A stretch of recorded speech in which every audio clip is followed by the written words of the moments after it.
Приветствую! Вы смотрите программу «Твои люди Якутия». И сегодня у нас в гостях Мария Савченко-Белоцерковская, певица, режиссер, ведущая различных мероприятий. Она давно живет в столице, но никогда не забывает о родной Якутии. И сейчас мы с вами отправимся на ее творческий вечер.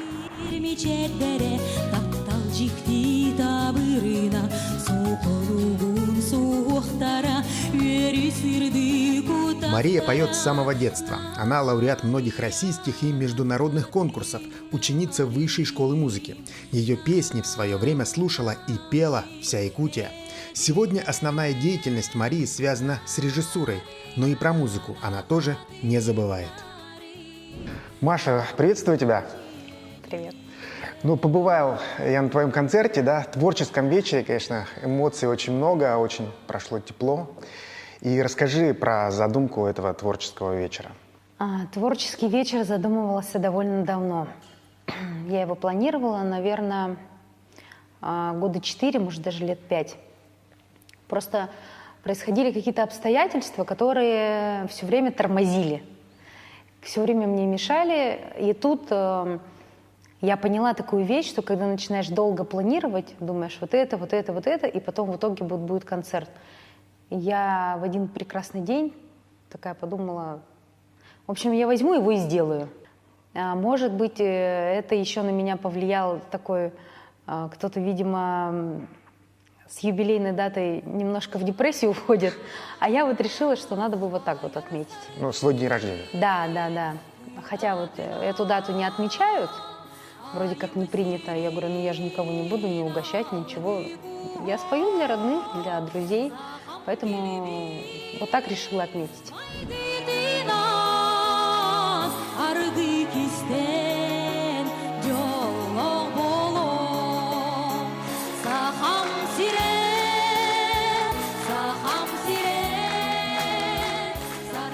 Сегодня прошел один из самых душевных, родных и прекрасных вечеров творческих нашей незаменимой, талантливой девушки, мамы многодетной Марии Савченко-Белоцерковской. Марию мы знаем давно, сотрудничаем. Она является активным членом Общественного совета по спредству Якутии в Москве, постоянно поддерживает наши все инициативы. Ее творческая деятельность направлена на сохранение лучших таких традиционных и для якутского народа черт, качеств, для сохранения традиций республики, которые сложились веками, также для популяризации духовно-нравственного, патриотического, то, что в целом в нашем Отечестве накоплено. Это человек, который несет именно якутскую культуру, русскую культуру тоже, получается, да? И когда ты приходишь сюда, ну, находясь вот в этом ритме московской жизни, работаешь постоянно где-то там в метро, где-то спешишь, да? Когда приходишь сюда и слушаешь ее голос, ее песни, становится как-то вот очень, как будто ты дома находишься. Как давно ты не делала таких концертов? Первый мой концерт был в 16 лет. Опять же, в честь моего дня рождения. Это был большой концерт, 2 концерта в ДК Кулаковского у меня проходило. Полные залы, мне 16 лет. Это вообще было невероятное ощущение, какое-то вот прям аж дух захватывало вот от масштаба. Потом в 18 лет, по-моему, я уже училась в университете, и мне мама говорит, надо бы концерт сделать. И я тогда на каникулы приехала в Якутск, и мы делали концерт. И после этого ты больше так не выступала, да, масштабно? Нет. Ну, много времени прошло-то. Очень. И как впечатление? Очень волнительно. В первую очередь, очень ответственно. Потому что, когда вот была забронирована дата, это был такой восторг, типа, «Вау, я забронировала дату, круто!» Потом такая, ой, а что нужно подготовить? Так, вот это. Обычно же там целая команда, а тут я вообще одна оказалась. Я так, вот это надо сделать, вот это надо к афишам, афиши, то, сё, костюмы. И так-то спокойно, у нас все по-семейному, все вот так должно пройти по-теплому. Это не какое-то там большое шоу, это такой вот должен быть душевный небольшой концерт. Но в основном, конечно, радость, потому что об этом концерте очень мечтала моя мама. Она мне давно об этом говорила, а я все откладывала. Она вот о нем очень-очень мечтала, поэтому даже это скорее, ну, как дань памяти. Ну, давай поговорим про начало, да? Где ты родилась и как начался твой творческий путь? Мама, Родилась- папа, дедушка, бабушка? Родилась я вообще официально в городе Якутске. Но так как мои родители в то время жили в МОМе, в паспорте у меня написано село Хану, Якутская ССР, Момский район. Поэтому я, можно сказать, момская. Но когда мне было 2 года, 2 или 3, родители вернулись в Горный. У меня мама с Горного сама. Бабушка с дедушкой там всю жизнь прожили. Бабушка у меня до сих пор там живет. В этом году ей 95 лет будет. Ух ты. Дедушки, к сожалению, с нами уже нет. Но все мои дяди и тети, они живут в Горном. Дедушка у меня всю жизнь проработал оленеводом. Есть такое волшебное место, называется Хахнайдах. До него очень долго, тяжело добираться. Ну, по крайней мере, тогда было в моем детстве. Там на тракторе, на этом, короче, там, ну, просто, это надо просто видеть. 1 раз пройти, чтобы это понять. И папа устроился работать туда. У меня все дяди были оленеводами в свое время. И я очень много лет в детстве там провела.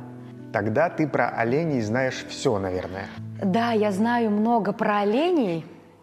И, скажем так, у меня была самый крутой момент, когда я в детский сад ходила, дедушка приезжал из Хахнайдаха, и он меня на оленях вез в детский сад. И это было просто, я вот так вот сидела в этих санях, и на оленях, и все вокруг оглядываются. Ну, то есть это, я себя такой крутой чувствовала. Я вот даже помню это ощущение, хотя я в детский сад ходила. Бабушка у меня замечательно поет. До сих пор. Она с днем рождения меня поздравляла и отправила мне видео песни. Статный парень, не знаю, подошел ко мне цветком. У меня прекрасный голос у тети, у старшей маминой сестры. У нее такой, если бы она училась, она бы стала прекрасной оперной певицей. У мамы был 100% слух, она играла на гитаре, пела. В какой момент твои родители поняли, что ты музыкальный ребенок? В 1,5 года есть кассета. И я пою там «Прекрасное далеко». В 1,5 года? 1,5 года. Ничего себе. Я серьезно тебе говорю, в 1,5 года. Года в 2, в 2,5 я уже там выходила, мама устраивала, типа, поет Валерий Леонтьев. Я, значит, выхожу и начинаю что-нибудь из его... Ну, то есть концерты. С тех пор у меня осталось небольшое, как я называю это, небольшое такое, это синдром табуретки. То есть как только какой-то семейный праздник, ставится табуретка, на него ставится Маша и 1 миллион алых роз. Что-то вроде того. И когда мама уже поняла, что это надо развивать, я еще тогда сама не понимала, это так для меня игры были. Мне было 6 лет, по-моему, 6 лет мне было, в Бердигистяхе проходил конкурс талантов, даже помню название, «Саскы Таммахтар». Я там победила. Там лауреат, я взяла что-то такое. И тут мама решила, что нужно музыкальный мой талант развивать. И вот как раз тогда и случилась Высшая школа музыки. Расскажи про этот период своей жизни, да? Ты училась в Высшей школе музыки, как ты туда попала, и это был первый, вроде бы, набор вообще. Да, она только открылась, и по всей республике поехали комиссии, собирали детей, чтобы отобрать, сказать, самых музыкальных, самых талантливых. Вот. В Бердигистяхе был сбор, мы туда поехали. И вот тогда нас 3 выбрали из всего потока. Меня, Вилю Гаврилева и Вову Филиппова. И вот мы поехали в Высшую школу музыки. И по отбору По кастингу меня выбрали на класс скрипки. Потом в высшей школе музыки я успела поучиться у Дондо Коренчиновича на флейте. И в итоге я попала к Дамиле Аркинджановне Махпировой. Великолепный педагог, замечательный человек, прекрасный, из Казахстана преподаватель. Она преподавала по классу гобоя. И Тогда я твой начала- инструмент гобой. Гобой, да, инструмент. Музыкальный, духовой, деревянный инструмент. Я, значит, пошла к ней учиться. Но так сложились обстоятельства, что высшая школа музыки перестала быть в моей жизни. И Дамиля Аркинджановна предложила мне пойти в школу при училище имени Жиркова. Она говорит, я там преподаю, пойдем, ты там школу закончишь. И в 98-м или в 99-м году я закончила школу музыкальную при училище, получила аттестат, так что я аттестованная гобоистка. И мама подумала, куда же эту музыкальную дальше отправить? И решили, почему бы не петь. И тогда в моей жизни появилась «Полярная звезда». Конкурс. Конкурс. Телевизионный конкурс «Полярная звезда». И я начала там выступать. Там я познакомилась со своими учителями, с Светланой Александровной и Егором Ильичем Неустроевыми. И начала с ними заниматься. И вот оно как-то вот так вот пошло. Расскажи вот про те вот года, когда ты впервые выходила на сцену конкурса, это песенного. Мы с мамой по ночам шили костюмы. Из того, что было, можно сказать. Репетировала со мной мама. По сути, она вложила вот все, что можно было вложить для того, чтобы ребенок вышел, спел, почувствовал. Она находила аранжировщиков, чтобы мне фонограмму сделали. Она находила способ найти какие-то материалы на костюмы. Она репетировала со мной движения. Она репетировала со мной песни. И вот я выходила. Я, если честно, тогда не волновалась. Для меня это была как игра. Ну, сколько тебе было лет тогда? 10. А, 10, может, 11 лет. И для меня это было как-то вот, петь и петь. Я вообще в детстве очень удивлялась, когда мне говорили, как ты красиво поешь. Я говорю, все же, наверное, могут это делать. Только потом я поняла, что на самом деле это подарок большой. И не пользоваться это, как минимум, грешно. Поэтому, когда я это осознала, поняла, я начала более трепетно к этому относиться, и вот тогда пришло волнение. Вот тогда. И до сих пор, выходя на сцену, я страшно волнуюсь. Просто ужасно. Хотя кто-то мне сказал, что когда это волнение пройдет, вот тогда будет плохо. Ну да, обычно же говорят, что в любом случае у любого артиста должно трепетать сердце Да, немножечко да, для того, да. чтобы получить удовольствие, и зритель тоже, может быть, какую-то краску, да, увидит другую. Да. Расскажи про конкурсы.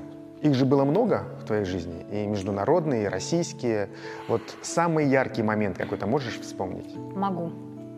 Самый яркий – это был Владивосток, лагерь «Океан». Наверное, потому что я туда поехала одна. Там было очень много ребят из разных городов и стран. Я тогда исполняла песню, как ее звали, господи, «Алсу». «Зимний сон». Там такой огромный зал. Я не знаю, на сколько человек, но он огромный был. Может, тогда для меня, 14-летнего ребенка, казалось, что он огромный. Он, правда, был большой. И когда я пела эту песню, зал встал. Потому что она была очень популярна.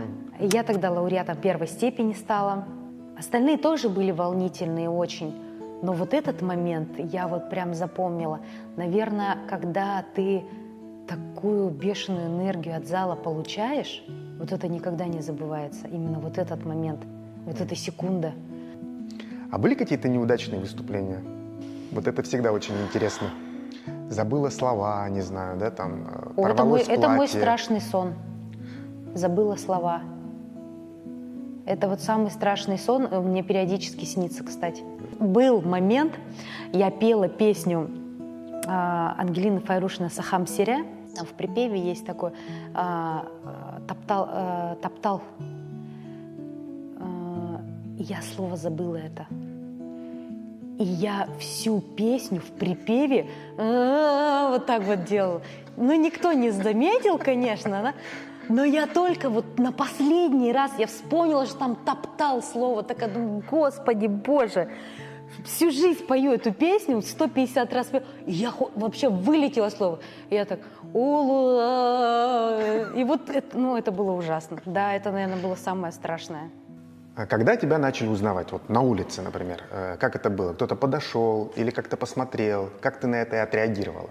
Был период в моей жизни, мне было, наверное, 12 или 13 лет, когда я начала петь песню Ангелины Файрушиной и «Дангалах Тюнь». У нее вообще такие красивые песни, у нее, мне кажется, все песни красивые, безумно. Но именно эту песню они решили, что она мне подойдет. Они тогда работали с Неустроевыми, она работала. И почему-то решили, что эта песня мне подойдет. Я, кстати, на конкурсах ее много раз пела. И я начала эту песню петь, мы ее записали, ее отдали, по-моему, на радио, ее начали крутить. Я начала ее петь на всяких мероприятиях, на концертах. Ну, тогда корпоративов немного было. И по этой песне, даже это не то, что было, как там, ой, это Маша Белоцерковская. Я прохожу, и там они строчку напевают или еще что-то. Но больше всего удивлялись тому, что «Хая нупнуча» и типа по-якутски так хорошо поет. «Ся хангараригин». Ну, типа, ну, все думали, что это просто заученный по-якутски. Никто же не знал, что я до 2 лет своей жизни по-русски вообще не говорила. Только по-якутски говорила. С папой через переводчика. Ну, Расскажи про своего отца. Он же теперь живет вместе с вами, да, в Москве? да, папа с 23-го года живет здесь, в Подмосковье. Но хочу сказать, у него удивительная жизнь вообще. Он родился сам в Челябинске. Вся его родня живет в Челябинске. Мы туда ездили, когда я была маленькая, несколько раз. Бабушка у меня великолепно пела, дедушка играл на гармошке. То есть там тоже много музыкального с той стороны. Меня назвали, кстати, в честь моих 2 бабушек. Бабушку в Якутии зовут Мария Ивановна, бабушку в Челябинске звали Мария Николаевна. Поэтому, ну, как еще меня могли назвать? По-другому никак. И папа приехал в Якутию на заработки. Он приехал, познакомился с мамой, влюбился в Якутию, как это часто бывает у приезжающих людей. Влюбился и остался. Причем представить, что молодой парень, приехавший на заработки на 3 месяца, остается навсегда и становится оленеводом. Это вот прям... И вот он остался, работал оленеводом, водителем. Ну, он такой работяга у меня, трудяга. Они построили дом, прекрасно жили. Расскажи теперь про московский период, да? То есть ты уехала, закончила школу и поступила на режиссуру. Да, я решила, что пойду в режиссуру, потому что, ну, я петь же умею, подумала я. Хочу, значит, ставить эти праздники. Не быть тем, кому говорят иди туда, а быть тем, кто говорит иди туда, иди сюда. Вот, поэтому я решила, что пойду на режиссера. И поступила в Московский государственный университет культуры и искусств. Режиссер театрализованных представлений и праздников и педагог. Ну и ты дальше продолжаешь идти по этому пути. Связана твоя жизнь с режиссурой. Да, моя жизнь связана с режиссурой. Мне очень повезло. На 5 курсе меня пригласили в роли ведущей на выставку «Сокровища Севера». У них был свой режиссер, свой директор. Я так на это все посмотрела. Я говорю, ну у вас совсем неправильно все делается. Ну, директор так посмотрел, говорит, а что тебе не нравится? Я говорю, ну тут так вот надо бы, вот тут так вот надо бы. Он говорит, а ты возьмешься? Я говорю, да возьмусь, конечно. И вот с 2007 года, год я была ведущей, 3 года я была режиссером, и через 4 года директор фестиваля «Кочевье Севера» мне сказал, Машенька, забирай. И вот через 4 года я стала директором фестиваля. Сегодня у нас открытие 15-й международной выставки ярмарки «Сокровища Севера. Мастера и художники России». И по сей день я курирую этот фестиваль, Всероссийский фестиваль творчества коренных малочисленных народов Севера, Сибири и Дальнего Востока «Кочевье Севера» в рамках международной выставки ярмарки «Сокровища Севера». Приезжают творческие коллективы, певцы, музыканты. У нас есть вокал, танцевальное, хореографические направления, вокально-инструментальное направление, театрализованное, горловое пение. И приезжают такие просто самобытные артисты, что каждый раз думаешь, я уже видел все, наверное, но каждый раз удивляешься. Особенно, когда какой-нибудь дедушка 80-летний сядет и какой-нибудь эпос свой начнет, ты не понимаешь, может, ни слова, но это он это искренне делает, красиво. Или когда бабушки выходят, поют.